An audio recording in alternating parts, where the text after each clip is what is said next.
Как ты думаешь, что такое психологическое здоровье и как его поддерживать?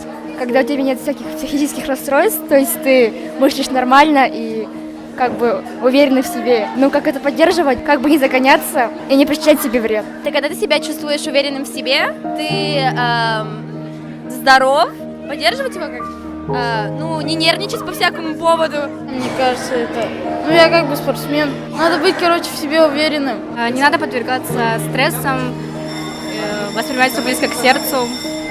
Психологическое здоровье, я думаю, оно бывает двух видов. Например, такое плохое, когда у человека, например, депрессия, а второе бывает, когда хочется плодотворно работать, там хорошее настроение, есть желание к чему-то стремиться. Поддерживать, наверное, нужно контролировать эмоции, чтобы быть всегда в хорошем, бодром настроении. Психологическое здоровье – это состояние душевного комфорта, благополучия.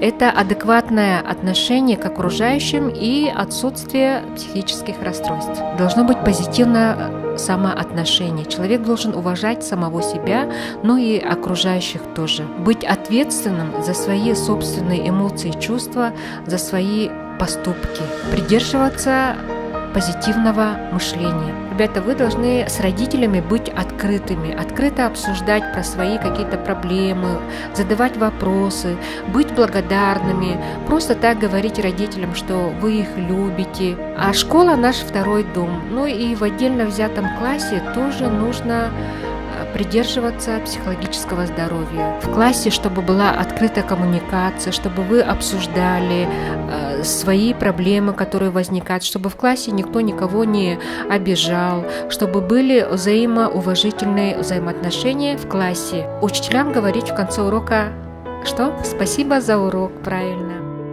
Еще хочу сказать, что нет безвыходных ситуаций.